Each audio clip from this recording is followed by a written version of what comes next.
तो अजमेर के चौहान पढ़ने से पहले थोड़ा सा चौहान को समझते हैं कि कहां से उत्पत्ति हुई, कैसे, थोड़ा सा कंसेप्ट क्लियर करें तो बढ़िया रहेगा। तो सबसे पहले मैंने हेडिंग डाल रखी है चौहान, इसीलिए चौहान हेडिंग डाली है, अजमेर के चौहान नहीं डाली है। चौहान वंश की यदि बात की जाए तो सबसे पहले साथियों अपन ने नागवट पढ़ा था जब गुर्जर प्रतिहार में, तो उसमें मैंने बताया था कि आसपास के शासक इसके सामंत थे, तो उसमें चौहान भी आ गए, यानी कि चौहान प्रारंभ में गुर्जर प्रतिहारों के सामंत थे। ठीक है, एक बात निकल के आ गई कि ये क्या थे, गुर्जर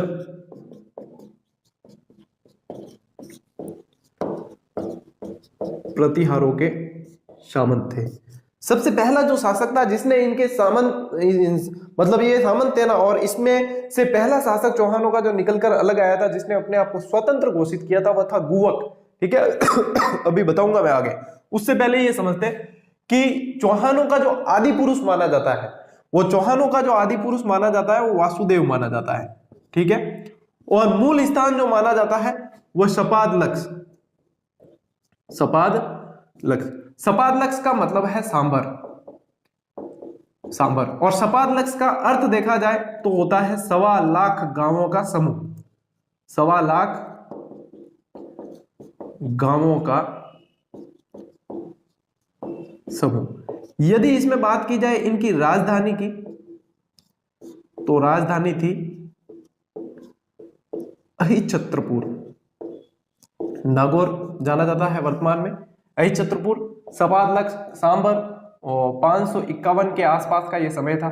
और ऐसा भी बताते हैं कि जो सांबर झील है, सांबर झील है, उसका निर्माण इस वासुदेव ने करवाया, जबकि हकीकत बात यह है कि सांबर झील एक प्राकृतिक झील है। ठीक है, ये चीजें जो है प्रारंभ में आपको ध्यान में रखनी है कि ये आदि पुरुष कौन था, कि भैया वासुदेव था। मूल स्थान कौन सा था, कि सपादलक्ष था। राजधानी अहिच्छत्रपुर थी। ये चीज है। अब देखो चौहान जो है, अब इसमें भी उत्पत्ति के बहुत सारे मत आएंगे, वही अग्निकुंडीय, ब्राह्मण, ये वो सारे बताऊंगा अभी सारे। लेकिन एक शब्द जो है, चौहान जो शब्द है, जयानक, एक जयानक जो था जिसने पृथ्वीराज विजय लिखी, जयानक ने इसके लिए एक शब्द का प्रयोग किया, चाहमान। चाहमान, इस चाहमान के भी अर्थ कैसे निकलते हैं, चाप हरि मान नय, चाप हरि मान और नय, ये देखो चाहमान। ठीक है, ऐसे निकलते हैं। अब चाप का क्या मतलब है, चाप काटते हैं तो कैसे, धनुषाकार। चाप का मतलब है धनुष, यानी कि धनुर्विद्या में जो अच्छे थे। ठीक है, हरि का मतलब है विष्णु, यानी कि भागवत धर्म को ये मानने वाले, ऐसे बताते हैं, भागवत धर्म को मानने वाला है। हालांकि अजय राज, अर्णोराज अपन पढ़ेंगे, ये शैव थे। ठीक है, मान यानी कि अतिथि जो थे, अतिथि, अतिथियों का मान करने वाले। ठीक है, और नय यानी कि नीति के पालक, नीति के पालक। ये है आपके चाहमान। इतिहास है, शुरुआत कर रहे व्यवस्थित तरीके से। ये है, ये चीज समझ लो। ये सिर्फ समझने के लिए आपका कंसेप्ट कहीं भी यदि आप पढ़ाने जाते हो, या ये क्लास आपने देखी और चौहान कहीं पढ़ाते हो, बिंदास बेबाक तरीके से पढ़ाओगे, कहीं नहीं अटकोगे। और इतनी चीजें बता देना, स्टूडेंट आपके कायल हो जाएंगे, ये बात भी मान के चलना। क्योंकि चाप देखो धनुर्विद्या में पारंगत, हरि भगवत, हरि यानी भगवान, यानी कि धार्मिक थे, भागवत धर्म को मानने वाले। मान, अतिथियों का मान करते थे, हर किसी को मान सम्मान देते थे। नय यानी नीति, नीति के पालक थे।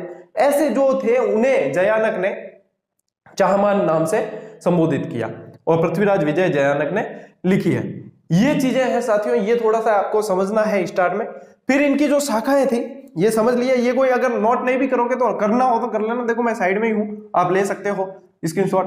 फिर इसके बाद में पॉज करके जो है ले लेना। इसके बाद में मैं थोड़ी सी आपको इनकी शाखाएं बता देता हूं कि कौन सी शाखा का संस्थापक कौन था। उसके बाद आपको विधिवत नोट्स मेकिंग पैटर्न पे ले चलूंगा, कहीं कोई समस्या आपके नहीं आएगी। ठीक है, थोड़ा सा क्योंकि मिटाना आवश्यक है। बोर्ड खाली कर देते, सिंहासन खाली करोगे जनता आती होगी। ठीक है, सबसे पहले अपन ने क्या पढ़ा, सांबर। ये शाकंभरी के चौहान कहलाए, शाकंभरी भी कह सकते हैं, शाकंभरी के चौहान, और वासुदेव था यहां, ठीक है, वासुदेव था। अब इसमें से मतलब बहुत सारी शाखाएं निकलती है अलग अलग, ठीक है, तो अलग अलग शाखाएं हैं और अलग अलग शाखाओं के आपको संस्थापक याद रखने हैं। तो जालोर का जो संस्थापक था वो कीर्तिपाल था। कीतु एक महान शासक, ऐसा पढ़ने में मिलता है, ठीक है ना। तो कीर्तिपाल था, जा कीर्ति बिखेर दे, ऐसे याद रख लेना, ठीक है। और सिरोही, सिरोही का जो था वो लुम्बा था, लुम्बा चौहान, सीलू, ठीक है, लुम्बा चौहान था।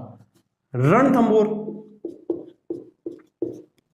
इस तरफ लिख देता हूं तो थोड़ा सा आपको आइडिया में भी ठीक रहेगा, ताकि कंफ्यूज नहीं होंगे आप, थोड़ा सा आपको बढ़िया रहेगा। रणथंबोर गोविंदराज, पृथ्वीराज तृतीय का पुत्र गोविंदराज, इसने स्थापना की रणथंबोर के अंदर, ठीक है। बूंदी देवा, बुंदेवा ऐसे याद रख लेना। रण गोविंद, ठीक है, ये थोड़े से नाडोल, और नाडोल इधर ले लेता हूं,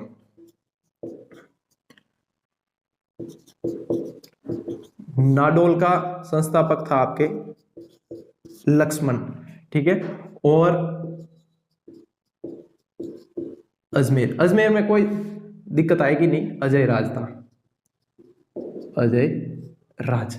अब देखो कितनी शाखाएं हो गई, ये 1, ये 2, ये 3, ये 4, ये 5, ये 6, इस तरीके से इनकी शाखाएं। और ये तो थी सांबर वाली, ठीक है। ये चौहान पूरा का पूरा शाखा वृक्ष है, पूरी कैसे आपको भी याद करनी पड़ेगी, ठीक है।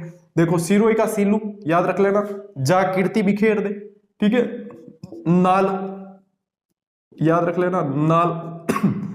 अजमेर का अजय राज याद रह जाएगा, वासुदेव तो आपको याद करना ही है, रण गोविंद और बुंदेवा, बूंदी देवा, इस तरीके से आपको याद करना है। ये थोड़े से इतने, मतलब ये आपके यूं बताऊं, अगर सिलेबस में नहीं है अजमेर के चौहान है तो फिर अपन को पढ़ना क्या है, ये पढ़ना है, ठीक है ना।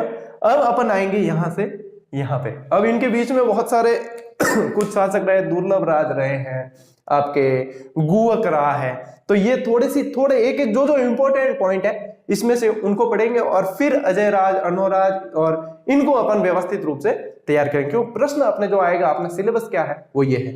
ये थोड़ा सा आपके आधार तैयार हुआ है, ताकि आप कोई भी एग्जाम देंगे तो आपको सीधा मतलब इतनी समस्या नहीं होगी समझने के अंदर।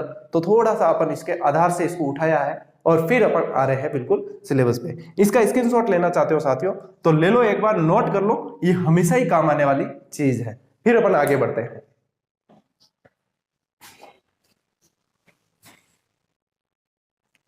साथियों आगे बढ़ते हैं। अब अपने को क्या पढ़ना है, जैसे कि अब अजमेर के चौहान अपन स्टार्ट कर रहे हैं। इससे पहले उत्पत्ति की बात करें तो चौहान भी देखो राजपूतों की उत्पत्ति अपन ने पढ़ी है, तो वो मत जो है इसमें भी मिलेंगे, लेकिन थोड़ा सा इसमें आपको और ध्यान रखना पड़ेगा। उसमें देखो बताऊं मैं आपको, अग्निवंशीय, अग्निवंशीय का मतलब यही है कि हवन कुंड से उत्पन्न हुए। इन चीजों को जो माना है पृथ्वीराज रासो, अपन ने पढ़ा था उसमें, मूणोत्नयनसी और सूर्यमल मिश्रण। अब पृथ्वीराज रासो की रचना चंद्रप्रदयी, मूणोत्नयनसी और सूर्यमल मिश्रण। सूर्यमल मिश्रण वंश भास्कर की रचना की, ओजस्वी कवि थे ये, और वंश भास्कर की रचना पूरी नहीं कर पाए थे, तो फिर बाद में इनके पुत्र मुरारी दान ने पूरी की।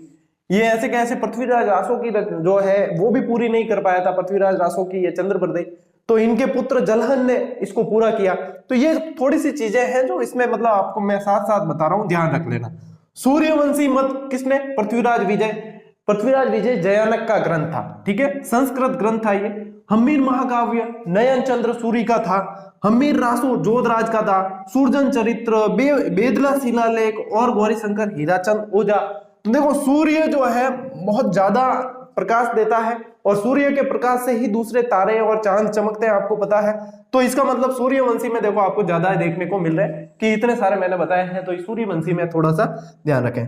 चंद्रवंशी में हांसी शिलालेख ध्यान रख लेना, और अचलेश्वर मंदिर शिलालेख, अचलेश्वर मंदिर शिलालेख ये आबू का है, ठीक है, माउंट आबू। अब इसमें देखो साथियों एक आता है सीधा ब्राह्मण वंशीय भी आएगा। तो ब्राह्मण वंशीय मैंने आपको ट्रिक बता दी थी कि शर्मा जी है, जिनको ब्राह्मण है वह ब्राह्मण पक्ष ले, तो शर्मा जी है, दशरथ शर्मा, गोपीनाथ शर्मा है ना, एक कायम खान रासोआ आएगा, उसने भी समर्थन किया, और फिर आपके बिजोलिया शिलालेख आएगा। इसमें अब ये सबसे मोस्ट इंपॉर्टेंट, इनकी उत्पत्ति में सबसे मोस्ट इंपॉर्टेंट जो है वो ये है, वत्स गोत्रीय ब्राह्मण किसमें कहा गया है? बिजोलिया शिलालेख के अंदर वत्स गोत्रीय ब्राह्मण कहा गया है। स्पेशली वत्स गोत्रीय ब्राह्मण पूछते हैं तो आंख बंद करके बिजोलिया शिलालेख को आप सही कर सकते हो। तो ये थोड़ा सा मतलब इनकी उत्पत्ति से संबंधित आपको ध्यान में रखना है कि इसमें चौहानों की उत्पत्ति से संबंधित भी ये चीजें कई है। अब आते हैं अपन उनके प्रारंभिक शासकों में। ये शाकंभरी के ही है शासक वैसे, क्योंकि अजमेर शाखा जो है अपन अजय राज से पढ़ेंगे। अब शाकंभरी के शासकों में ऐसे तो बहुत सारे दे रखे हैं, ठीक है ना, दुर्लभ राज है, चंदन राज है, बहुत सारे है, लेकिन आपको जो चीज चाहिए वही मैं बता रहा हूं। और इसमें मतलब जितनी ज्यादा गहराई में जाने की कोशिश करोगे ना उतने याद नहीं हो पाएंगे, और बिल्कुल स्मार्ट तरीके से याद किए तो आप वास्तव में अच्छी पकड़ बना लोगे इस चीजों पे। और मैं कोशिश वही कर रहा हूं कि विद्यार्थियों को बिल्कुल व्यवस्थित तरीके से और फायदा हो। अनावश्यक मटेरियल देकर किसी को खींचने का उद्देश्य नहीं है कि मैं अनावश्यक बहुत ज्यादा मेरी विद्वता साबित कर दूं कि मुझे इतना ज्ञात है, उससे मतलब नहीं है। मुझे ज्ञात होने से क्या होगा, यदि विद्यार्थियों को याद नहीं होता, अनावश्यक चीजें बताने से कोई मतलब नहीं रहेगा। तो यहाँ पे जो है अपने आवश्यक, देखो सीधा सीधा मैं आपको बताता हूँ, एक तो गुवक को याद रखना। गुवक से पहले ऐसा तो दुर्लभ राज हुआ है, ये दुर्लभ राज का पुत्र है, लेकिन इसमें पढ़ने लायक इतनी नहीं है क्योंकि सिलेबस के अंदर भी नहीं है। तो दुर्लभ राज का पुत्र, ये ध्यान रखना, प्रथम स्वतंत्र शासक, क्योंकि गुर्जर प्रतिहारों के ये सामंत थे, तो इसने जो है हिम्मत करके अपने आप को प्रथम स्वतंत्र शासक घोषित किया। और ये चौहानों का प्रथम स्वतंत्र शासक, क्योंकि बाकी तो सामंत थे उनके, और ये प्रथम स्वतंत्र शासक है, गुवक है। गुवक से संबंधित एक महत्वपूर्ण, अति महत्वपूर्ण तथ्य है कि इसने हर्षनाथ मंदिर का निर्माण करवाया। और हर्षनाथ मंदिर आपको पता है, हर्ष की पहाड़ियां सीकर वहां पे है, सीकर में बना हुआ है। हर्षनाथ मंदिर का निर्माण किसने करवाया, ये प्रश्न बनता भी है, तो ध्यान रखना कि गुवक ने करवाया है। बस इसमें से ये तीन चीजें आपको ध्यान रह गई, काफी आपके लिए। अब इसके बाद में जो है, वैसे तो शासक है बीच में, ठीक है ना, लेकिन अपने को ध्यान रखना है अब सीधा विग्रहराज, विग्रहराज द्वितीय, ठीक है। अब विग्रहराज चतुर्थ तो बहुत इंपॉर्टेंट है, जो बाद में आएगा, विशलदेव वो। तो विग्रहराज द्वितीय के अंदर क्या ध्यान है, अनिल पाटन। अनिल पाटन कहाँ है, गुजरात के अंदर। गुजरात में चालुक्यों का शासन था, तो गुजरात में अनिल पाटन में मूलराज प्रथम को इसने पराजित किया। भड़ोच में कुल देवी आशापुरा माता का मंदिर बनवाया, और ये दो फैक्टर निकलते हैं आपके विग्रहराज से। एक तो आशापुरा का मंदिर कहां बनवाया, भड़ोच में बनवाया, और एक मूलराज को पराजित किया, ठीक है। ये दो चीजें ध्यान रखनी है इसमें। फिर एक बीच में एक शासक आएगा गोविंद तृतीय, इसके अंदर कुछ भी ध्यान नहीं रखना है। इसकी एक उपाधि है वैरीगट्ट, और वैरीगट्ट का मतलब होता है शत्रु संहारक, ठीक है, शत्रु संहारक। इस शत्रु संहारक उपाधि जो है वैरीगट्ट उपाधि जो है गोविंद ने धारण की, गोविंद तृतीय ने, और इसका मतलब होता है शत्रु संहारक। इतनी चीजें ध्यान रखनी। इसके बाद में अपन अजय राज की ओर बढ़ेंगे। देखो एक बार वापस बता देता हूं, उत्पत्ति से संबंधित आपको बिल्कुल अच्छे से याद हो जाएंगे। इसमें क्या याद करना है आपको, गुवक याद करना है, दुर्लभ राज का पुत्र था, हर्ष का मंदिर बनवाया, और प्रथम स्वतंत्र शासक था, क्योंकि पहले सामंत थे गुर्जर प्रतिहारों के, इसने स्वतंत्र शासक घोषित किया। विग्रहराज द्वितीय के अंदर मूलराज को पराजित किया, ठीक है। राज राज याद रख लेना, यहाँ राज है यहाँ भी राज है, तो विग्रहराज ने मूलराज को पराजित किया और आशापुरा माता का मंदिर बनवाया बड़ोच के अंदर। बस दो फैक्ट है, याद हो जाएंगे हाथों हाथ साथ में। और गोविंद में क्या है, गोविंद ने वैरीगट्ट की उपाधि धारण की, जिसका मतलब होता है शत्रु संहारक। ये चीजें स्टार्ट की इतनी याद रह जाएगी ना, ज्यादा उलझोगे नहीं तो बढ़िया रहेगा। स्मार्ट तरीके से चलो, क्योंकि ज्यादा जोर किस पे देना आपको पता है, अजमेर के शासकों पे। उसमें बढ़िया आपको आज कहानी वगैरह जो है आसपास उसमें बताते हुए आपको पूरा ही क्लियर करवा दूंगा। पहले इनको व्यवस्थित तरीके से नोट कर लो, ये बहुत काम आने वाली चीज है आपके लिए, ठीक है। इन्हें नोट करो, फिर बढ़ते हैं अपन अजय राज की तरफ।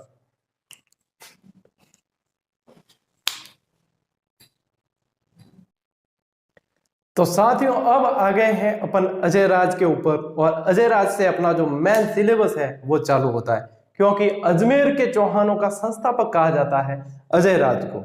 तो इसको पढ़ते हैं, इसके साथ में जो जो चीजें आएगी मैं आपको बताता जाऊंगा साथ में। अजय राज का जो टाइम पीरियड है वो 1105 से 1133 तक माना जाता है। अजय राज ने मालवा में, उस समय मालवा में नरवर्मन शासक था, तो नरवर्मन को यहाँ पे इसने पराजित किया। अब इसने नरवर्मन को किया है, अनुराज आगे जो है यशोवर्मन को करेगा, ठीक है। नरवर्मन को पराजित किया, और इसका एक सेनापति था, किसका, नरवर्मन का सेनापति था सुलहाना, यह सुलहाना भी मिलेगा, ठीक है, ऐसे नाम है सुलहाना।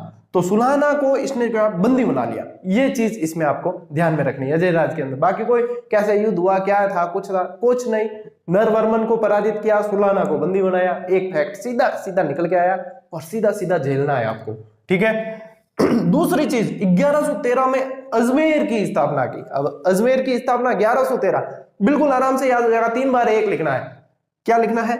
3 बार 1 लिखना है, ठीक है। अजमेर की स्थापना, अजमेर लिखते समय भी तो अपन 3 लिखते हैं ना, पहले ऐसे लिखते हैं अज, तो इसको हटा दो, 3 बार 1 लिखना है। 1113 में अजमेर की स्थापना की किसने? अजय राज ने की है अजमेर की स्थापना। और अजय मेरु दुर्ग की भी स्थापना भी, यानी अजय मेरु दुर्ग भी जो बनवाया है वो इसी ने बनवाया है और 1113 का ही माना जाता है। अब ये जो अजय मेरु दुर्ग है ना साथियों, ये वही आपका तारागढ़ है। कौन सा है? तारागढ़, जिसे और किस नाम से जानते हैं? गढ़बीठली। गढ़बीठली, बीठली पहाड़ी पर है इसलिए कहते हैं कि गढ़बीठली, क्योंकि अजमेर की स्थिति ऐसी है कि राजस्थान के बीचों बीच है, इसीलिए इसे राजस्थान का अरमान भी कहा जाता है। अरमान कहा है, अंडमान नहीं, अंडमान कहूंगा तो फिर जैसलमेर हो जाएगा।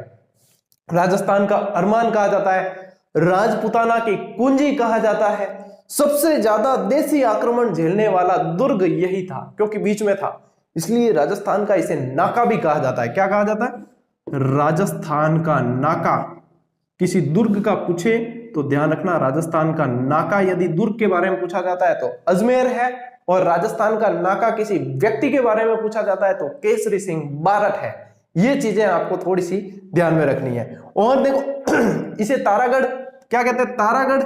तो तारागढ़ जो इसका नाम पड़ा ना, वैसे दुर्गों में पढ़ाऊंगा मैं व्यवस्थित तरीके से, और नोट्स आपको इसके दुर्गों में दुर्ग पढ़ाएंगे तब बनवाऊंगा, बहुत अच्छी तरीके से बनवाऊंगा।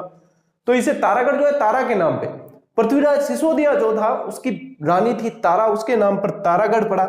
इसी के अंदर रूठी रानी पूरी जिंदगी भर रही, जो मालदेव की पत्नी थी, उमादेव जैसलमेर की राजकुमारी थी, तो वो पूरी जिंदगी भर इसके अंदर रही।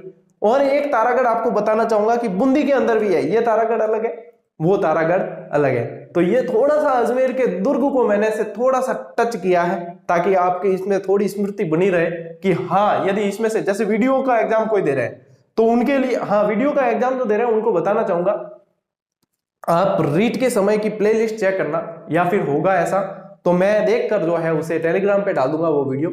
उस समय रीट के समय मैंने एक रैपिड 100 क्वेश्चन करवाए थे, मतलब करवाए 20-25 थे, और उसमें से क्वेश्चन आगे से आगे निकालकर 100 क्वेश्चन लगभग दिए थे। उसमें बहुत सारी ट्रिक्स दी, बहुत सारी चीजें दी, मात्र थोड़ी सी देर का वीडियो है, उसमें से 3-4 प्रश्न बने थे रीट के अंदर एक वीडियो में से। वह वीडियो मैं डाल दूंगा टेलीग्राम पे, देख के उसमें से प्लेलिस्ट में से, यदि आपको नहीं मिले तो उसको जरूर देख लेना। मेरे हिसाब से आपको फायदा उसमें बहुत होने वाला है, क्योंकि वो चीज ही ऐसी है, तो होगा फायदा, उसे देख लेना, वो काम आएगा आपके। अब जैसे वीडियो के एग्जाम की तैयारी करें तो उनके थोड़ी सी ये चीजें भी आपके काम आ जाएगी, क्योंकि जो देख रहे हैं सीक्वेंस में क्लासेस देख रहे हैं, तो ऐसे भी विद्यार्थी है जो दोनों तैयारी कर रहे हैं, उनके ये काम ज्यादा आ जाएगी चीज। तो ठीक है, ये थोड़ा सा ध्यान रखना, अजय मेरु दुर्ग, और ये थोड़ी सी मैंने आपको जानकारी देने की कोशिश की है। अब इसने अजय प्रिय द्रह्मस रजत सिक्के, यानी कि चांदी के सिक्के, अजय देव प्रिय नाम से भी निकाले, अजय देव प्रिय कह सकते हो, अजय प्रिय द्रह्मस नाम से इसने रजत सिक्के निकाले। इसकी पत्नी सोमलवती थी, सोमलेखा या सोमलवती नाम से भी सिक्के देखने को मिले हैं, है ना। इसने अपनी पत्नी यानी कि रानी के नाम से भी सिक्के निकाले। ऐसा कहा जाता है सोमलवती ने ही ये सिक्के निकाले, सोमलेखा और सोमलवती नाम मिलता है उनपे। और फिर लास्ट में क्या किया कि अर्णोराज जो था इसका पुत्र, उसके पक्ष में अपनी गद्दी त्याग कर जंगलों में चला गया। बताया जाता है कि ये लगभग 1130 के करीब, 1130 के करीब ये चला गया जंगलों के अंदर, जंगलों में। लेकिन अर्णोराज का जो है 1133 में राज्याभिषेक किया गया, तो इसका कार्यकाल 1133 तक माना जाता है। यहां तक आपको ये चीजें ध्यान रखनी है। देखो, एक तो मालवा के नरवर्मन और सुलहाना, अजमेर की स्थापना, अजय मेरु दुर्ग की स्थापना, अजय प्रिय द्रह्मस नाम के सिक्के निकाले, रजत सिक्के थे।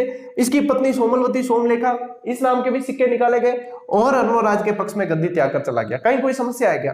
अजय राज में इतनी सी चीजें आपको करनी है, और इतनी याद रख लोगे ना, खूब है आपके लिए। मैं बता रहा हूं आपको, इतनी याद रह जाती, कमांड रहती है, मिक्स नहीं होने देते आप, और इतनी याद रख लेते तो आपके लिए आप बहुत अच्छी पोजीशन में आने वाले हो। इसमें ऐसा है साथियों, एक चीज कहना चाहूंगा, कुछ विद्यार्थी जो काफी समय से तैयार करके उन्हें लगता है कि सर मैटर थोड़ा कम दे रहे हैं, जो नए नए उन्हें लगता है बहुत ज्यादा दे रहे हैं। मैं बिल्कुल व्यवस्थित तरीके से जितना चाहिए उतना देता हूं। मैं न तो मतलब अनावश्यक सामग्री देता हूं और न आवश्यक को छोड़ता हूं। तो मैं मेरे हिसाब से बिल्कुल सही तरीके से चल रहा हूं। फिर भी जिसे लगता है कि सर कम दे रहे हैं, तो आप बिल्कुल स्वतंत्र हैं। आपको जहां से देखो, किताबों का तो कोई मतलब है ही नहीं, कोई भी किताबों का ऑप्शन नहीं। हम भी पढ़ाते हैं तो किताबें पढ़ के पढ़ाते हैं, ठीक है। तो आप बिल्कुल निश्चिंत होकर, आपको इतना समझ में आ जाता, इसके बाद में आप अपना दायरा बढ़ा सकते हो बिल्कुल। और जिसको इतना आ रहा है, जितना याद है, उसको बढ़ाना भी चाहिए, ठीक है, कहीं कोई समस्या नहीं है, ठीक है। और जिन्हें लगता है कि सर ज्यादा पढ़ा रहे, उन्हें इसके लेवल में आना पड़ेगा, क्योंकि ये आपका लेवल है। और मैं जिस भी क्लास को डालता हूं, जिस परीक्षा की क्लासें डालता हूं, रीट की डाली थी तो रीट के लेवल को पकड़ के डाली थी, और विद्यार्थियों को पता है कि वो लेवल उनके लिए कितना काम किया था। रणनीति भी बताई थी तो उनको पता है कितना काम किया। सभी विश्वास, इसीलिए ये 8-9 महीने का नतीजा है जो आप देख रहे हो चैनल पर। लगभग 1 लाख विद्यार्थी जुड़ने वाले हैं, अब गिनती के दिन रहे कुछ बाकी। तो ये उसी का नतीजा है। जो बताता हूं दिल से बताता हूं, सही बताता हूं, और मेरी कोशिश पूरी मैं करता ही हूं। अब ये बात हमेशा कहूंगा, मैं मेरी तरफ से आपको सारी चीजें सलाह दूंगा या जो भी होगा, उसके बाद में निर्णय लेने के लिए आप स्वतंत्र हो, आपका स्वतंत्र निर्णय है। मैं कोई बुक लिख रहा हूं, मैं कोई बुक बता रहा हूं, उसके बाद भी आप उसका आकलन करें, उसके बाद में आप उसको लेंगे, और उसके बाद में आपका ये स्वतंत्र निर्णय है। चाहे कोई भी किताब पढ़ सकते हो आप। मैं कभी भी आपको नहीं कहता हूं कि सिर्फ मेरी पढ़ो, सिर्फ मेरी क्लास देखो और किसी की नहीं देखनी आप, ऐसा कभी भी नहीं कहता हूं। आप इसके लिए स्वतंत्र हो। मैं मेरा प्रयास कर रहा हूं, और आपको मुझसे 2% ज्यादा करना है आपके सिलेक्शन के लिए, ये आपको ध्यान में रखना है, ठीक है। तो अजय राज को नोट कर लो, और फिर चलते हैं अपन अन्नो राज की तरफ। अन्नो राज में बहुत बढ़िया आपको एक स्टोरी सुनाता हूं, मजा आएगा आपको। पहले इसे नोट करो।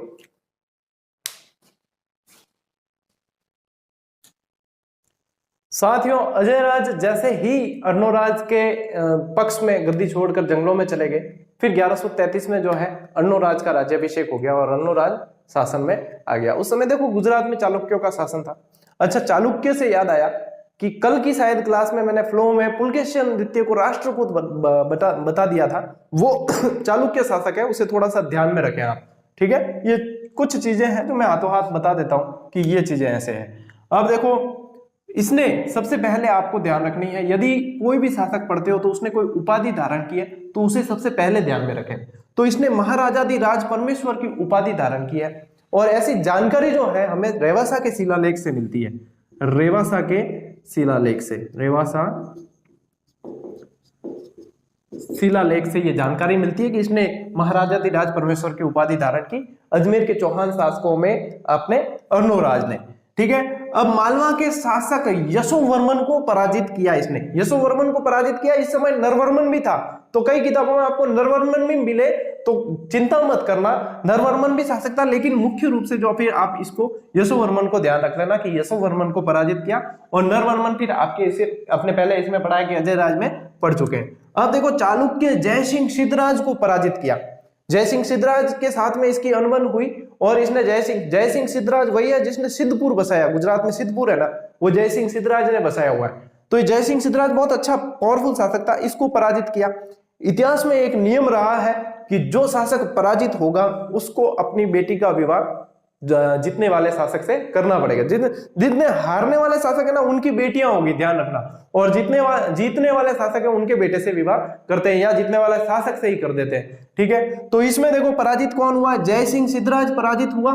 तो जयसिंह सिद्धराज की पुत्री कांचन देवी, ये किसकी पुत्री है, जयसिंह सिद्धराज की पुत्री है कांचन देवी, और इस कांचन देवी का विवाह किससे हुआ, वेड्स, किसके साथ में, ये कांचन देवी यहां आ गई वेड्स में, ठीक है। शादियों की सीजन चली गई है, नहीं तो थान प्रीति भोज में बुला देता इन्हें, ठीक है। अर्नो राज वेड्स आपके कांचन देवी। हम कोई डिग्री को ना, नहीं तो आजकल चलन चल रही हो नीचे डिग्री कई जगह एमए बीएड भी लिखा दे, ठीक है, बीए बीएड एमए। अरे मतलब कंडीशन एडी आई है, 1-2 जन हर बाइक माते देख लियो एसएमसी अध्यक्ष, पोषाहार प्रभारी। हमारे स्कूल में पोषाहार प्रभारी होते हैं मतलब हंसना आता है वास्तव में। एसएमसी अध्यक्ष भी कई बाइक पर लिखा हुआ है, देखो कितना अब ये मतलब पद लिखाने का एक वो चल गया है। चलन है। तो ये पत्रिकाएं काफी दिखती है। तो कांचन देवी और इनारे अपा कोई डिग्री एग्री है कौन जो आपा लगाओ को नहीं डायरेक्ट ही विवाह करना, ठीक है। अर्णोराज बैच कांचन देवी। अब अर्णोराज से जयसिंह सिद्धराज की पुत्री कांचन देवी का विवाह हुआ है, ठीक है। अब देखो ये जो है ना कुमारपाल की बहन है वैसे देखा जाए तो, क्योंकि अर्णोराज की दो शादियां बताते हैं इतिहास के अंदर, एक तो थी सुधवा और एक थी कांचन देवी। अब कई जगह जो है इतिहासकारों में बहुत सारे मतभेद चलते हैं, कई जगह इसका नाम देवल देवी भी बताते हैं। क्या बता देते हैं? देवल देवी। तो देखो मैं आपको यही कहूंगा कि कंफ्यूजन नाम के विकार के शिकार कभी मत होना, जो आता है पढ़ने व्यवस्थित तरीके से, क्योंकि जरूरी नहीं है 100 प्रश्न आने वाले हैं मान लो तो उसमें से 3-4 प्रश्न कंफ्यूजन वाले आएंगे ज्यादा से ज्यादा, बाकी आपको 96-97 प्रश्न ऐसे तैयार करने होंगे जो बिल्कुल साफ है बिना कंफ्यूजन के। तो इसलिए मैं कहता हूं ये कंफ्यूजन वाले आप कमेंट देखता हूं मुझे बड़ी मतलब यूं लगता है कि बड़ी विडंबना है विद्यार्थियों के साथ कि कंफ्यूजन को पकड़ के क्यों बैठते हैं ये चीज।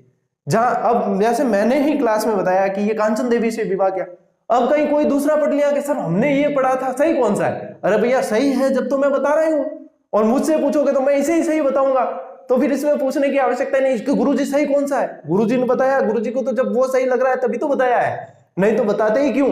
तो इस चीज को आप अपने थोड़ा सा दिमाग को विकसित करो। इस 1350 ग्राम का इसे पूरा खर्च करो। इस मतलब संचित तुलुगमा पद्धति में संचित करण राखता ना सेना जो संचित करण नहीं रहा पूरा दौड़ाना पड़े क्या, हाँ अनावश्यक चीज नहीं पूछे क्या मतलब, जब बिल्कुल व्यवस्थित तरीके से चीजें मिल रही है फालतू अनावश्यक पूछकर अपनी भी ऊर्जा खर्च करनी और सामने वाले की भी ऊर्जा खर्च करनी, इसी ऊर्जा को दूसरी चीजें याद करने में लगाया जाए तो कितना बेहतर होगा।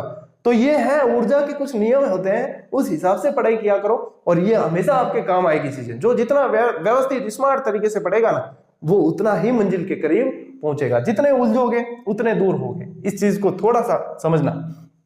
अब देखो कांचन देवी से विवाह हो गया, अब ये कुमारपाल की वैसे क्या हो गई, बहन हो गई। अब एक बार क्या हुआ मैं बताना आपको स्टोरी बताऊंगा। एक बार क्या हुआ कि ये देवल देवी भी मिलता है, मैंने बताया आपको नाम, तो ऐसे इतिहासकार किंवदंती बताते थे देवल देवी और अर्णोराज एक बार चौपड़ का गेम खेल रहे थे, चौपड़ का खेल खेल रहे थे। अब खेल खेलता खेलता देखो मियाँ बीवी दोनों चौपड़ का खेल खेल रहे हैं। अब देवल देवी कहे कि मेरे पीरिया मतलब बहुत मतलब स्मार्ट है, मेरे लुगाई आदत भी है, हमारे पीर यार मतलब बड़ाई करनी और बुराई सुननी नहीं, बुराई सुनी जाए कौन। अर्णोराज भी जोश में आगो कि भाई तेरे पीरिया पावरफुल है, मैं भी पावरफुल हूं, मेरे भी परिवार वाले बहुत पावरफुल है, मैं पावरफुल हूं।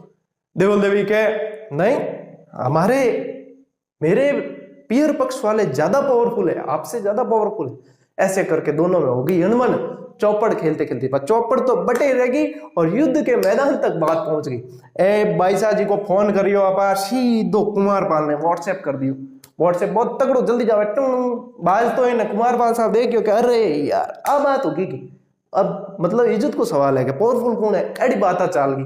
तो सीधा का सीधा कुमारपाल जो है फिर युद्ध को उतारू हो गया और इन दोनों के बीच में अर्णोराज और कुमारपाल के बीच में युद्ध हुआ। इसमें क्या हुआ देखो, पहले तो जयसिंह सिद्धराज पराजित हुआ था। इस युद्ध में क्या हुआ कि कुमारपाल जीत गया और मैंने क्या बताया हारने वाले शासक को अपनी पुत्री का विवाह करना पड़ता है। अब यहाँ रिश्ते विश्ते ये कोई इतना दिमाग लगाना मत, क्योंकि ये जो चीज अपन को पढ़ने को मिली है उसी को पढ़नी है अपन को, ठीक है ना।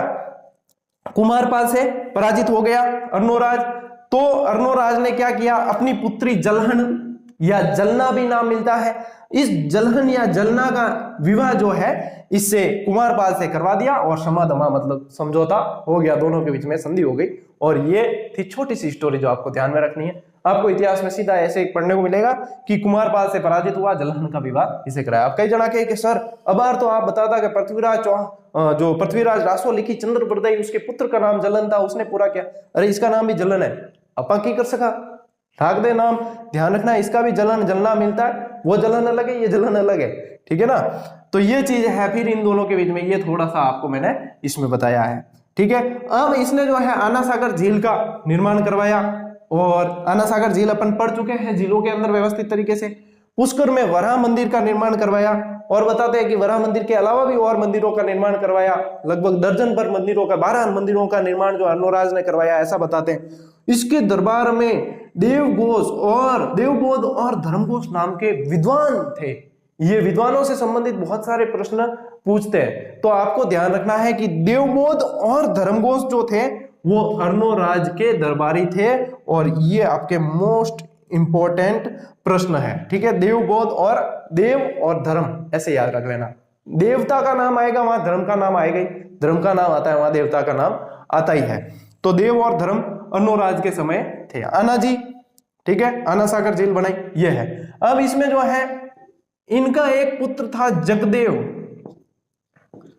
जगदेव, कई जगह जयदेव भी मिलेगा, आप जगदेव ध्यान में रखें। इस जगदेव ने क्या किया कि अर्णोराज की हत्या कर दी, और जब पुत्र पिता की हत्या कर दे तो उसे पितृहंता कहा जाता है। तो चौहानों का पितृहंता किसे कहा गया है? जगदेव को कहा गया है। जगदेव को चौहानों का पितृहंता कहा गया है, और इसने अर्णोराज की क्या कर दी? हत्या कर दी।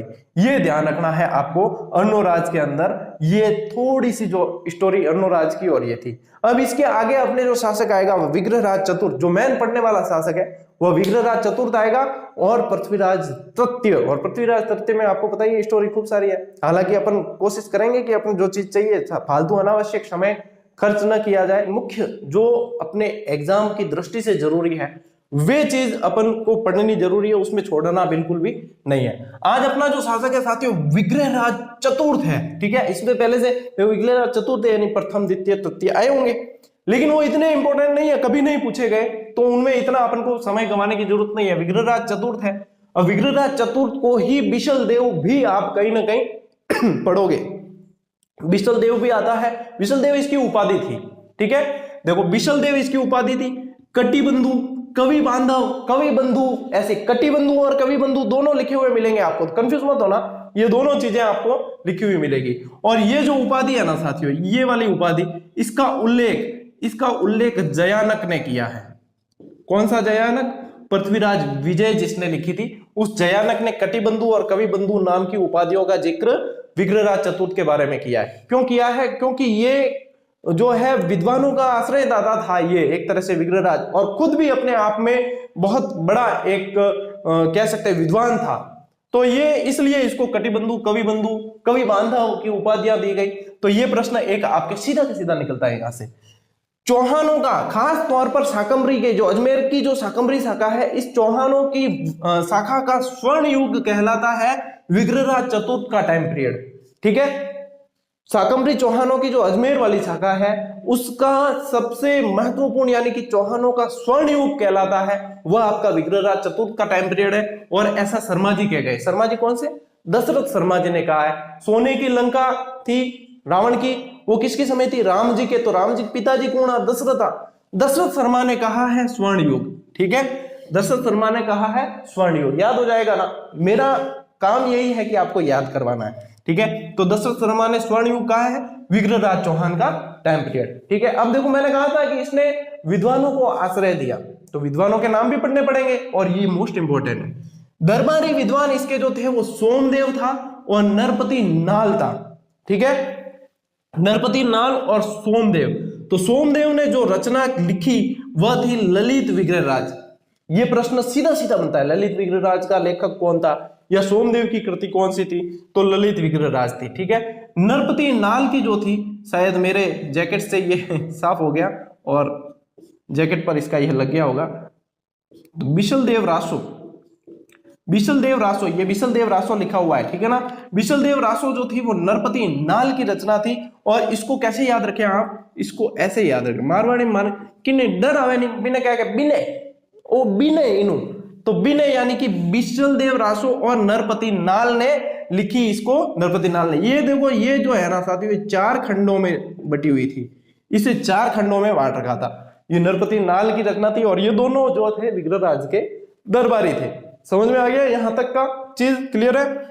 अब देखो, विग्रहराज मैंने बताया आपको कि वह खुद भी एक विद्वान था, तो विग्रहराज की खुद की जो रचना है वह हरिकेली है, और यह हरिकेली एक नाटक है जो संस्कृत भाषा में लिखा गया है। ठीक है, कितने सारे प्रश्न निकल रहे हैं, देखते जाना। हरिकेली नाटक की रचना किसने की? विग्रहराज ने की। हरिकेली नाटक कौन सी भाषा में लिखा गया है? संस्कृत भाषा में लिखा गया है। ठीक है, अब हरिकेली नाटक में किसका उल्लेख है? देशल देवी वेट्स। एक स्टूडेंट जो सर आपने वर्सेस लगा दिया, वर्सेस में तो जो है युद्ध होता है, पति पत्नी में युद्ध नहीं होता है क्या? घमासान होता है महाभारत, जो अनमैरिड है वे कैसे कह वर्सेस लगा दिया, बैट्स लगा दिया, मैरिड है बांध ध्यान है, वर्सेस लगाए तो भी ध्यान ठीक है, 3-4 दिन में वर्सेस स्थिति भी है और 2-3 दिन वैट्स स्थिति भी रहे, ठीक है ना। तो देसल देवी जो है, देसल देवी वैट्स विग्रहराज, यानी कि विग्रहराज और देसल देवी की प्रेम कथा का उल्लेख इसके अंदर है। दूसरी चीज बताऊं, ये पहली चीज। दूसरी चीज जो है हरिकेली नाटक के अंदर ही, हरिकेली नाटक वैसे देखा जाए तो भारवी के एक रचना है कीर्तार्जुनियन, ठीक है, कीर्तार्जुनियन, यानी कि किरात नाम, किरात के बेश में शिव, किरात किसका अवतार है? शिव का। किरात के बेश में शिव और अर्जुन, इन दोनों का संवाद, इन दोनों के संवाद के आधार पर ये जो है हरिकेली नाटक भी आधारित है। ये दोनों एक दूसरे से लिंक है, कहने का मतलब हरिकेली नाटक और कीर्तार्जुनियन जो है ये भारवी की रचना, ये एक दूसरे से लिंक है और शिव अर्जुन संवाद का इसके अंदर उल्लेख है। आगे समझ में बात, शिव अर्जुन संवाद है, किरात के बेश में शिव है और अर्जुन का संवाद है एक तरीके से और देसल देवी और विग्रहराज, ध्यान रख लेना, ठीक है। अब देखो इसमें एक चीज बताता हूं मैं आपको कि ये जो हरिकेली नाटक की कुछ पंक्तियां है ना, ये कुछ पंक्तियां जो है आपके 2.5 दिन का जो झोपड़ा है अजमेर में जो बना हुआ है 2.5 दिन का झोपड़ा, उस स्मारक पे भी 2.5 दिन के झोपड़े पे कुछ पंक्तियां मिलती है। वो क्यों मिलती है उसका कारण बताऊंगा अभी मैं आपको, क्योंकि संस्कृत विद्यालय की स्थापना, संस्कृत पाठशाला की स्थापना विग्रहराज ने करवाई थी और इसको फिर बाद में क्या किया कि जैसे मुगलों का शासन आया, सल्तनत काल का सुल्तानों का शासन आया, तो उन्होंने जो है इनको तुड़वा कर मस्जिद में बदलवा दिया, तो उसके बाद में जो है वो कुछ अवशेष वहां पे रह गए, तो यानी कि 2.5 दिन के झोपड़े में वो मिलता है। इसके अलावा राजा राममोहन राय का जो स्मारक था ब्रिस्टल इंग्लैंड के अंदर, क्योंकि उनकी मृत्यु वहां हुई थी, तो राजा राममोहन राय का जो स्मारक था ब्रिस्टल इंग्लैंड के अंदर है, उस पे भी इसकी कुछ पंक्तियां लिखी हुई मिलती है। 2 जगह मिलती है, दोनों ध्यान रखना, ब्रिस्टल इंग्लैंड के अंदर राजा राममोहन राय के स्मारक पर, एक 2.5 दिन के झोपड़े पर मिलती है। तो अब ये चीज आपके यहां तक क्लियर हो जानी चाहिए और विग्रहराज चतुर्थ में ये बहुत इंपॉर्टेंट है। अब देखो मैंने बताया विग्रहराज चतुर्थ ने संस्कृत पाठशाला की स्थापना करवाई, ठीक है, वहीं पर हरिकेली नाटक लिखवाया था और उसके बाद में क्या किया ये अभी बताता हूं, एक बिशलपुर नगर भी इसने बसाया था, क्यों बिशल देव उपाधि थी तो बिशलपुर नगर बसाया, ये चीज ध्यान रखना। अब देखो इसने क्या किया कि कुतुबुद्दीन ऐबक जो था मोहम्मद गौरी के साथ में आया, मोहम्मद गौरी का गुलाम था ये, एक तरह से जो गुलाम वंश की स्थापना मतलब इससे मानी जाती है, क्योंकि उस समय जो दास और गुलाम था ये। तो कुतुबुद्दीन ऐबक ने क्या किया कि संस्कृत पाठशाला को तोड़कर यहाँ पे मस्जिद का निर्माण करवा दिया और ऐसा बताते हैं कई विद्वान कि इस मस्जिद को 2.5 दिन में बनाया, तो 2.5 दिन का झोपड़ा कह देते हैं, ठीक है। मार्शल ने तो कहा कि 2.5 दिन में बनाया तो 2.5 दिन का झोपड़ा है, ठीक है। बाकी दूसरे विद्वानों ने कहा कि नहीं 2.5 दिन में बनाने का इसका कोई लॉजिक नहीं है, यहाँ पे तो पंजाब शाह का 2.5 दिन का उर्स लगता है। क्या कहा कि यहाँ पंजाब शाह का 2.5 दिन का उर्स लगता है, इस वजह से ये 2.5 दिन का झोपड़ा कहलाता है, ठीक है। अलग अलग मत है और इतिहासकारों के बीच में इतने मतभेद है बहुत सारे, तो हमें क्या करते हैं, हमें क्या करना होता है कि अलग अलग उनके हिसाब से याद करना पड़ता है। सभी एक मत हो जाते तो एक ही याद करना रहता, लेकिन अलग अलग जो है विचारधाराएं काफी अलग है। इतिहास दर्शन जब पढ़ते हैं ना तो उसके अंदर ये बहुत बढ़िया तरीके से इसमें समझा रखी है, उनकी अलग अलग विचारधाराएं चलती है सारी, वो पढ़नी होती है। तो ये है, तो ये चीज समझ जाना यहाँ पे कि मार्शल ने कहा है कि ये 2.5 दिन में बनाया गया, क्योंकि इस संस्कृत पाठशाला को तोड़ के जल्दी से बना दिया तो 2.5 दिन का झोपड़ा है। लेकिन दूसरे अन्य इतिहासकार कहते हैं कि नहीं ये अलग तरीके से, या इस मत को नहीं मानते और कहते हैं 2.5 दिन का पंजाब शाह का उर्स लगता है, तो इस वजह से 2.5 दिन का झोपड़ा कहलाता है, ठीक है। ये चीज यहाँ पे आपके क्लियर होगी, इतना सा ध्यान रखना है। विग्रहराज चतुर्थ ने तोमरों से दिल्ली को छीना था एक बार, ठीक है। तोमरों ने ही दिल्ली, देखो अनंगपाल तोमर था तो दिल्ली को बसाया, दिल्ली का वगैरह ये कहते हैं। तो तोमरों से दिल्ली को एक बार छीनने वाला, सबसे पहले छीनने वाला कौन था? विग्रहराज चतुर्थ था, ठीक है। गजनी के खुसरो शाह को पराजित किया। 2 फैक्ट आपको ये सीधे सीधे याद रखने हैं, कोई ज्यादा दिमाग लगाने की आवश्यकता नहीं है। हालांकि ये प्रश्न यहां से बनने की संभावना कम है, प्रश्न बनने की संभावना ये इधर से है, ठीक है। ये भी बता देता हूं, ज्यादा वेटेज इस पर रखना, इसमें कहीं गलती मत करना। ये कोटेशन बहुत बढ़िया लगा मुझे, इसलिए आपको बताना चाहूंगा कि विग्रहराज हिंदू शासकों में एक व्यक्ति था जो कालिदास और भवभूति की होड़ कर सकता था, इतना विद्वान था। ये कहने का मतलब। और ये किसने कहा है? किलहॉर्न ने कहा है। किलहॉर्न ने कहा है। ये आ सकता है आने वाले भविष्य में ये सवाल आ सकता है, इसलिए इसको ध्यान रखें। विग्रहराज हिंदू शासकों में एक व्यक्ति था जो कालिदास और भवभूति की होड़ कर सकता था, और ये कहा है किलहॉर्न ने। ऐसा बताते हैं कि इसकी मृत्यु के बाद में ऐसा कोई शासक या कोई राजा नहीं हुआ जो कवि बंधु या कवि बांधव की उपाधि धारण कर सके, ऐसा भी बताते हैं। इतना विद्वान था ये। तो ये चीजें साथियों आपको विग्रहराज के अंदर सारी की सारी ध्यान रखनी है। विग्रहराज कह दो चाहे विश्वदेव चतुर्थ कह दो, ये सारी चीजें आपको ध्यान रखनी है। अब आपको करना क्या है, इस स्लाइड का स्क्रीनशॉट लेना है, या मैंने क्लास के बीच में बहुत सारी कुछ चीजें हम बता दी है और दूसरी तो उन्हें भी लिखना चाहो तो लिख सकते हो। ऐसे ये स्लाइड बहुत आपके लिए इंपॉर्टेंट है, इसका स्क्रीनशॉट लेना है और नोट्स बनाने हैं। और देखो, इससे ज्यादा व्यवस्थित क्लास की उम्मीद मुझसे करना भी मत, मेरी क्षमता इतनी है, ठीक है। मैं जो है खुली किताब है, सीधा सट यही हिसाब किताब है अपने, तो सीधा न कोई लाग लपेट है न फॉर्मेलिटी है। जो है दिल के अंदर वो है बाहर, और जो बाहर है वो दिल के अंदर। इसी स्तर से क्लासें चलेगी। कोई सोच ले कि सर सेकंड ग्रेड का कह रहे हैं और आईएएस के लेवल तक तो सब कुछ दे दे, नहीं दूंगा मैं किताब भी मैंने लिखी है, मैंने किताब गाइड दी है, गाइड भी एक मार्गदर्शक का कार्य करती है, मैंने ग्रंथ नहीं दिया है, ये भी कह दूं। ग्रंथ दिया होता तो उसके अंदर हर टॉपिक को इतने मतलब मचक के देता, लेकिन उसमें क्या है, जो चीज जैसी चाहिए वैसी दे रहा हूं, और उसके साथ साथ अपनी क्लासेस चल रही है, ये नोट्स बना लेते हो और गाइड पढ़ लेते हो तो लगभग आपका काम हो जाएगा, है ना। तो ये चीजें हैं, विद्यार्थियों को समझनी है। बार बार गुरुजी यूं गुरुजी यूं गुरुजी यूं, छोटा बच्चा जो पानी पेशाब रही छुट्टियां मांगे नहीं स्कूल में, जो मत किया करो। थे कंपटीशन एग्जाम दे रहे हो, और कंपटीशन एग्जाम दे रहे हो, आप अपने आप में परिपक्व हो, छात्राध्यापक छात्राध्यापिका तो हो ही आप, तो अपने आप में परिपक्व हो, अपने आप की जो परिपक्वता है उसका प्रदर्शन करें आप, है ना। छोटे बच्चों के गांगरा नहीं करना, छोटे बच्चा अर्जुन, ठीक है। बढ़िया क्लास मिल रही है, नोट्स बनाओ, पढ़ो तबियत से, और सिलेक्शन लेकर बताओ कि हमारे अंदर ये काबिलियत है और ये लो सिलेक्शन हमारा, और ये दुनिया को जवाब देना है आपको, ठीक है। अभी स्क्रीनशॉट लो और बढ़ते हैं अपन आगे।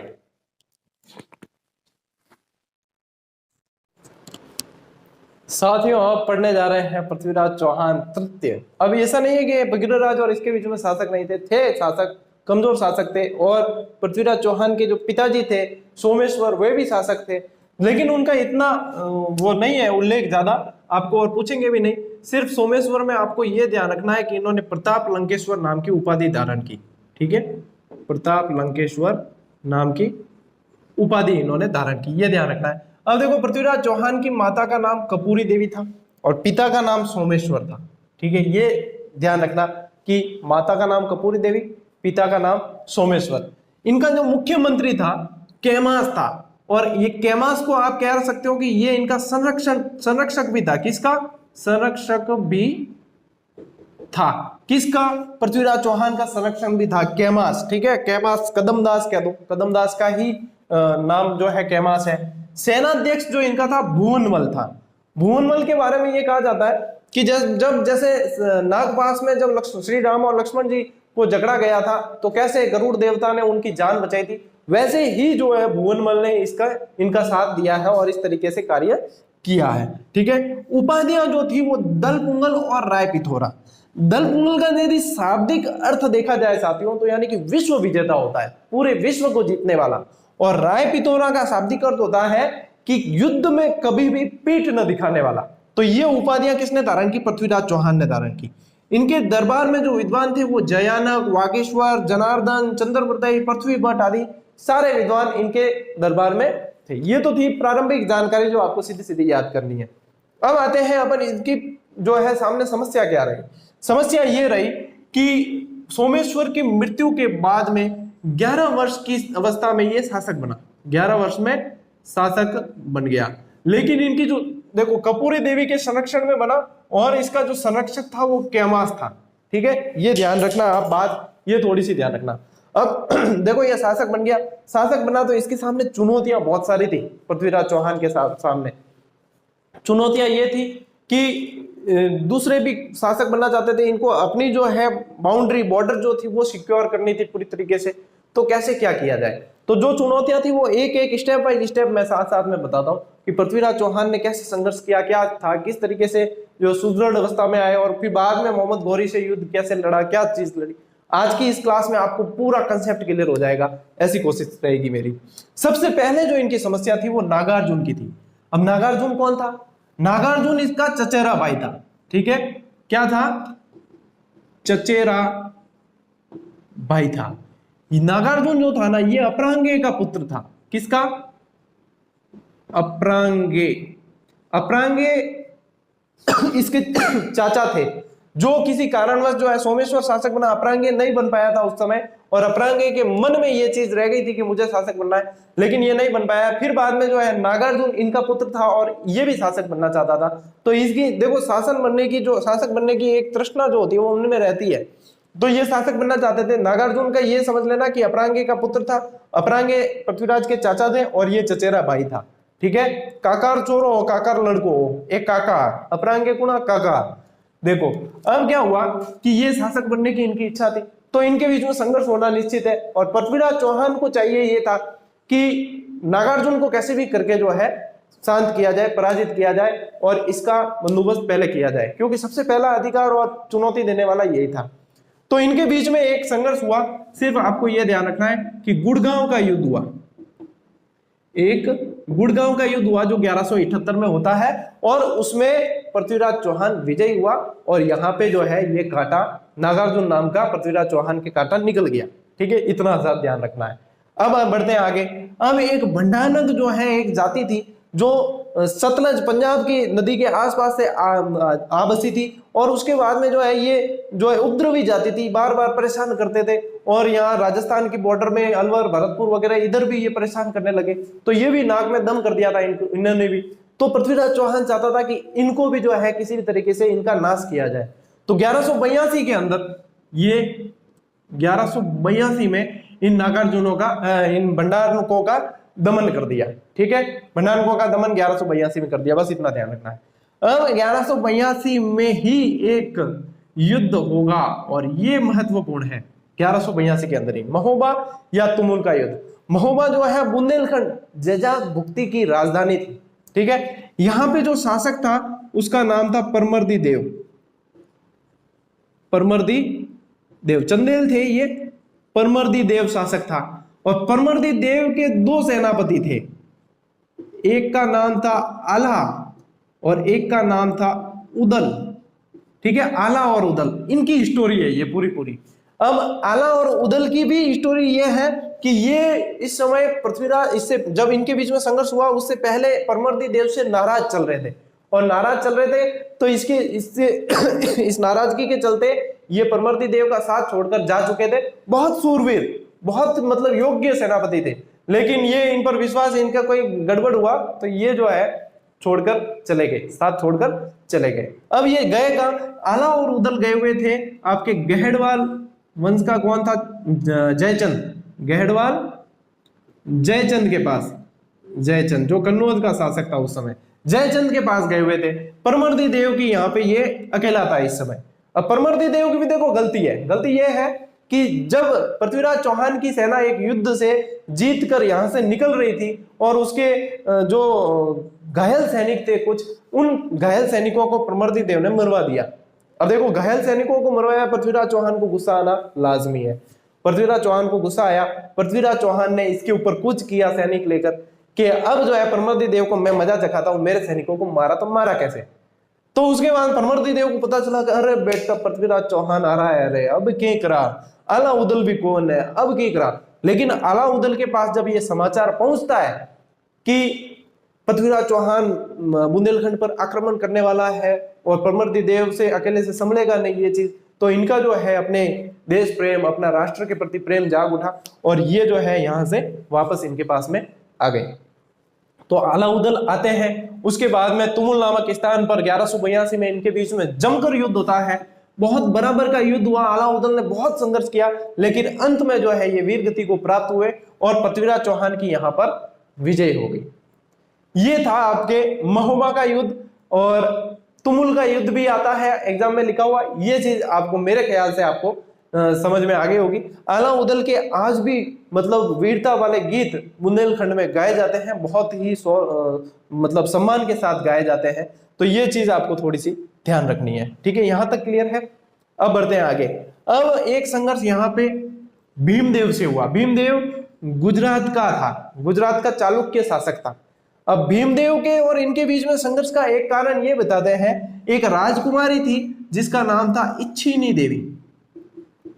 इच्छिनी देवी, ये इच्छिनी देवी जो थी ये किसकी बेटी थी? ये सलख परमार की बेटी थी। किसकी बेटी थी? सलख परमार की, सलख परमार की बेटी थी। अब ये सलख परमार की जो बेटी थी इच्छिनी देवी, इससे ये इच्छिनी देवी से विवाह करना चाहता था भीमदेव, लेकिन इच्छिनी देवी इससे विवाह नहीं करना चाहती थी। तो इच्छिनी देवी ने क्या किया कि एक व्हाट्सएप मैसेज भेजा पृथ्वीराज चौहान को कि पृथ्वीराज चौहान जी ऐसी ऐसी बात है, मैं इससे विवाह नहीं करना चाहती हूँ, आप मेरे से विवाह कर लीजिए। पृथ्वीराज चौहान ने इसे विवाह कर लिया। जो फ्रेंड रिक्वेस्ट भेजी थी ना, तो रिक्वेस्ट जो थी वो एक्सेप्ट कर ली गई, ठीक है। उसके बाद में इच्छिनी देवी से विवाह कर दिया। करना कौन चाहता था? भीमदेव। कर लिया किसने? पृथ्वीराज चौहान ने। बस झगड़ा रही जड़ तो है, ज्यादातर झगड़ा रही जड़ तो शादी ब्याह ही रिया है इतिहास में। तो इतिहास बन दो ही नहीं अगर शादी ब्याह जड़ी कोई चीज नहीं होती तो, ठीक है। तो यहां पे ये हो गया। अब ये एक मत है। दूसरा मत ये कहता है कि भीमदेव की जो सीमाएं थी वो आबू, और ये आबू के थे, ठीक है ना। आबू की सलख परमार था, ये लिख देता हूं आबू। अब दूसरा मत यह है कि भीमदेव की जो सीमाएं थी वो आबू और इसके नागौर के आसपास तक पहुंच गई थी, और पृथ्वीराज चौहान की सीमाएं भी यहां तक थी। तो एक दूसरे के बीच में संघर्ष होना कारण था। तो इन दोनों के बीच में बताते कि ये संघर्ष होना लाजमी था। थोड़ा सा ये मैं यहां से लाइन हटाता हूं ताकि इसमें आपको मैं और बता सकूं। तो इन दोनों के बीच में साथियों एक युद्ध हुआ जिसे कहा गया नागौर का युद्ध, और नागौर का जो युद्ध हुआ वह 1184 के अंदर हुआ, ठीक है। नागौर के युद्ध में इसका जो सेनापति था भीमदेव का, वो था जगदेव। जगदेव नाम का सेनापति था। संघर्ष हुआ, कभी जगदेव की सेना हावी होती, कभी पृथ्वीराज की सेना हावी होती, ऐसे ही जो है ये चलता रहा। लेकिन अंत में जाकर जगदेव के प्रयासों से 1187 के बीच में इनके बीच में क्या हो गई? संधि हो गई। 1187 में जगदेव के प्रयासों से पृथ्वीराज चौहान और अपने क्या कहते हैं भीमदेव के सेनापति, इनके बीच में जो है ये संधि हो गई और युद्ध समाप्त हो गया। ये था आपके नागौर का युद्ध, ठीक है। यहां तक की चीजें मेरे हिसाब से समझ में आ गई होगी आपके। कोई समस्या वैसे मेरे ख्याल से होगी नहीं। अब आपको मैं ले चलता हूं जयचंद गहड़वाल। स्टोरी सुनकर लिख लेना, ये देखो स्टोरी में बताया है मैंने आपको पूरा, ठीक है। अब जयचंद गहड़वाल, जयचंद गहड़वाल की क्या स्टोरी है? जयचंद गहड़वाल और पृथ्वीराज चौहान मौसेरे भाई थे, ठीक है। कैसे कि अनंगपाल जो था, अनंगपाल की पुत्री थी कपूरी देवी जिसका विवाह सोमेश्वर से हुआ। एक और पुत्री थी अनंगपाल की जिसका विवाह हुआ विजय चंद्र से। अब ये जयचंद जो गहड़वाल है, गहड़वाल की वैसे ट्रिक है, एक चमगो बीज नाम से मैंने याद कर रखी है। और ये जब आपको मतलब ये राजपूत काल पढ़ाऊंगा ना उसमें बीच में जब बताऊंगा, चंद्रदेव, मदनपाल, गोविंदराज, विजय चंद्र और जयचंद, ऐसा था। तो विजय चंद्र से हुआ, विजय चंद्र का पुत्र था जयचंद, ठीक है। ये ध्यान रखना, आप सिर्फ सुन लो एक बार कि विजय चंद्र से इनकी पुत्री का विवाह हुआ था। ये दोनों आपस में मौसेरे भाई थे। अनंगपाल जी भैया रहे, कोई बेटो कौन हो, मतलब बेटा नहीं था अनंगपाल के। अब दिल्ली पर कब्जा, बेटा नहीं है तो बेटियों में से ही कोई कब्जा करेगा। दोनों के मन में यह इच्छा थी कि दिल्ली पर शासन किया जाए, दिल्ली किसकी हो। तो एक कारण तो स्पष्ट है कि इनके बीच में संघर्ष हो रहा है, मौसेरे भाई थे। दूसरा कारण बताते हैं संयोगिता को। संयोगिता कौन थी? सभी जानते हैं वैसे ये स्टोरी। संयोगिता जयचंद की पुत्री थी, ठीक है। संयोगिता जयचंद की पुत्री थी। तो पृथ्वीराज चौहान जो है अपने ननियाल गया कभी, संयोगिता और इनके बीच में प्रेम हो गया। अब प्रेम हो गया, देखो मैं ज्यादा यहाँ पे स्टोरी आपको खींचूंगा नहीं क्योंकि संयोगिता की स्टोरी लगभग सभी जानते हैं। आदरणीय सुभाष जी सर ने बहुत बढ़िया तरीके से ये बता रखी है और बहुत वायरल भी हुई थी। और मैं सम्मान करता हूं उनका कि बहुत अच्छे शिक्षक है, और ऐसे शिक्षक पाना भी राजस्थान के लिए गौरव की बात है, ठीक है, तो ये स्टोरी आपने वहां देख रखी है। मैं यहाँ पे आपको सीधा सीधा सिलेबस पर लेकर आऊंगा, इसमें मतलब ज्यादा पूछने लायक कोई आता नहीं है। ये ध्यान रखना है कि संयोगिता का जो है अपहरण किया था पृथ्वीराज चौहान ने, और पृथ्वीराज चौहान ने अपहरण संयोगिता के कहने पर ही किया था, क्योंकि इनमें प्रेम प्रसंग चल रहा था। तो देखो वैसे तो रिश्तों के भी खिलाफ है ये शादी, लेकिन उस समय की इन्होंने अपहरण किया, शादी की। तो दूसरा कारण जो था वो संयोगिता थी इन दोनों के बीच में संघर्ष का। ठीक है, अब संघर्ष होना दोनों के बीच में जरूरी हो गया था। तो अब जब संघर्ष हुआ तो उसमें बताते हैं कि जयचंद पराजित हुआ, और जयचंद पराजित हुआ इसी कारण जो है, जब मोहम्मद गौरी से युद्ध हुआ तो जयचंद ने गौरी को सपोर्ट किया, पृथ्वीराज चौहान को सपोर्ट नहीं किया। इसीलिए कहा जाता है, जब गद्दारों का नाम आता है तो कहा जाता है कि ये जयचंद है। मतलब एक तरह से लक्षणा विभक्ति काम में लेते हैं कि ये जयचंदों के काम है, यानी गद्दारों के लिए जहां जहां बात आती है तो वहां जयचंदों का नाम लिया जाता है। मेरे ख्याल से यही है इसके पीछे, बाकी कोई दूसरा हो तो आप बता देना। तो ये चीज आपको यहां से समझ में आ गई होगी, और इनके पीछे लड़ाई का कारण भी ये था। दोनों चीजें मैंने आपको बता दी है, और हो सकता है कि फ्लो में यदि कोई गलती रही होगी तो विद्यार्थी कमेंट कर ही देंगे, उसके अनुसार मैं बता दूंगा वापस। और मैं इस क्लास को पुनः वापस देखता हूँ, हर क्लास को बाद में वापस देखता हूँ कि अच्छा इसमें ये चीज है। तो ये चीज तो इसका प्रारंभिक संघर्ष था साथियों, पूरा का पूरा। ठीक है, ये प्रारंभिक संघर्ष के बाद में अब जो है मैन लड़ाई होगी, और वो मैन लड़ाई कौन सी है? मोहम्मद गौरी के साथ में मैन लड़ाई होगी। अब उससे पहले ये देखो इतना सारा सब भेड़भाड़ हो गया है, इसको आप नोट कर लो एक बार अच्छी तरीके से। फिर मैं आपको एक फ्रेश स्लाइड पे तराइन का युद्ध ही बताता हूं पूरी तरीके से, ताकि आपके कोई समस्या नहीं हो। ठीक है, आज की क्लास डेफिनेटली लंबी होगी, लेकिन आज की क्लास बहुत ही महत्वपूर्ण है, और मेरी पूरी कोशिश रहेगी कि इसमें से आपके लगभग सवाल सारे कवर किए जाए, बाहर न जाए। आपको मतलब यूं लगेगा कि सर वास्तव में दे रहे हैं तो अपने पूरे 100% एफर्ट के साथ दे रहे हैं, तो हम भी सर को 100% एफर्ट के साथ में सहयोग करें, ऐसी भावना आपके अंदर जरूर आएगी, जो सच्चे मन से विद्यार्थी जुड़े हुए हैं उनके अंदर। ठीक है, तो साथियों इसका एक आप ये लेकर फिर नोट कर लो, इसके बाद में अपन आगे बढ़ते हैं, क्योंकि मुझे इसको क्लियर करना पड़ेगा।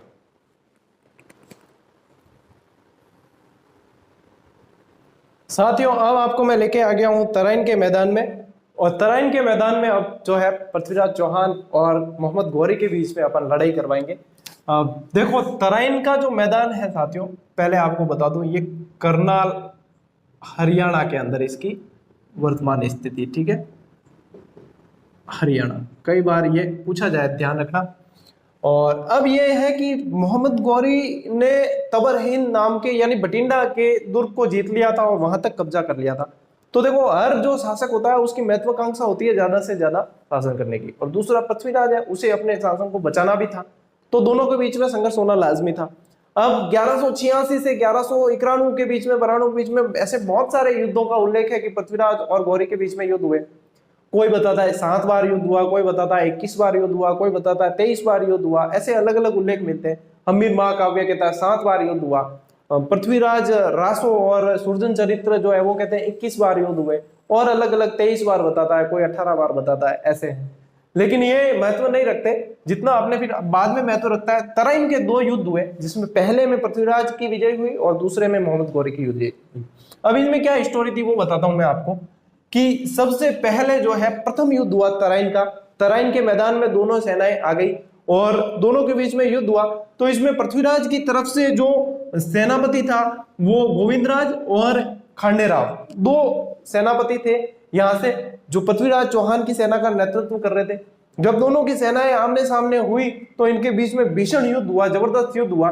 लेकिन इतने में एक मोड़ आया इसके अंदर। वो मोड़ ये आया कि मोहम्मद गौरी जो था, मोहम्मद गौरी ने एक भाले का प्रहार किया खांडेराव के ऊपर, बहुत तेज।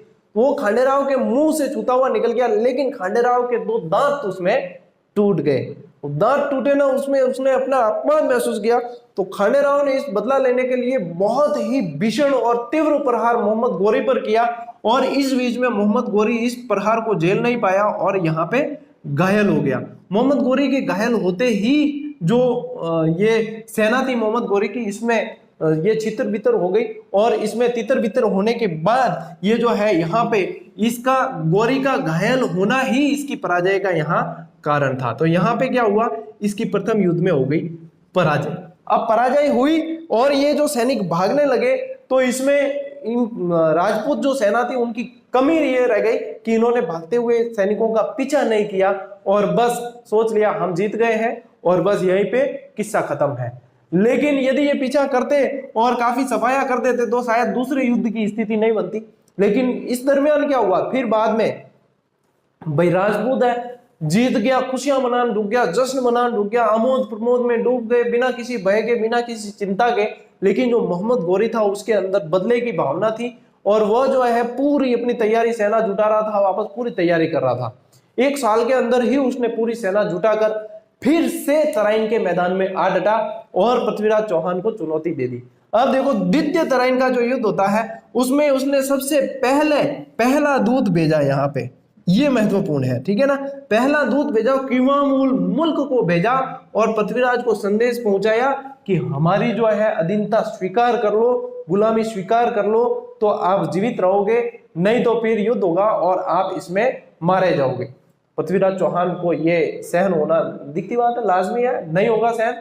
पृथ्वीराज चौहान ने कह दिया कि गुलामी तो आज कोई सहन है और कोई काल सहन है, युद्ध ही करना है। पहला भी मुंह की खाई और अब भी मुंह की खाएगो और युद्ध भूमि में मैं आ रहा हूं, ऐसा उसने कहलवा दिया। फिर मोहम्मद गौरी ने सोचा कि पिछली बार भी हारे थे, इस बार हारना नहीं है, ठीक है ना। जब हमने पुनः उठे हैं, वापस मेहनत की है तो हारना नहीं है। फिर वापस एक दूत को और भेजा, जब ये किवामुल मुल्क लेकर गया इसका संदेश, एक दूत को और भेजा जिसका नाम था रुकनुद्दीन हमजा। रुकनुद्दीन हमजा को भेजा और रुकनुद्दीन हमजा को कहा कि उसको जाकर ऐसे कहना पृथ्वीराज चौहान को कि मैं यानी कि मोहम्मद गौरी जो है वो तो एक सेनापति मात्र है, इसका जो असली जो शासक है वो तो गजनी में बैठा उसका भाई है और उसके आदेश पर ये सारा काम किया जाता है। तो आपने जो संदेश भेजा है चौहान साहब, वो आपका संदेश जो है हम अपने भाई साहब के पास पहुंचा देंगे और तब तक हम जो है सेना हमारी यहाँ पे डटी हुई है, आपको कोई तकलीफ नहीं होगी, हम भी यहाँ हैं, आप भी आराम से मौज करो, हमारी तरफ से आपको कोई तकलीफ नहीं होगी और आपकी तरफ से हमें कोई तकलीफ होने मत देना। तो ए भाई साहब पृथ्वीराज चौहान जी आ एक हाँ ठीक है कोई बात कौन पूछन दो रहे, बड़े भाई ने पूछना पड़े पहला पूछन दो इन्हें बिग बाद में युद्ध करना, युद्ध तो करना है, अपार दाएं हाथों खेल है, बाएं हाथों खेल है, जीतना क्या भी कर, ठीक है।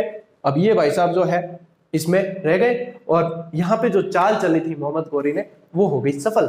अब मोहम्मद गौरी ने क्या किया कि अलग अलग टुकड़ियां बनाई, 10-10 हजार की सेनाओं की टुकड़ियां बनाई और राजपूतों का जो खेमा था उसे चारों तरफ से घेरने की कोशिश की और टुकड़ियां जो है बिल्कुल व्यवस्थित तरीके से एक रात में ही उन्होंने घेर लिया पूरा का पूरा।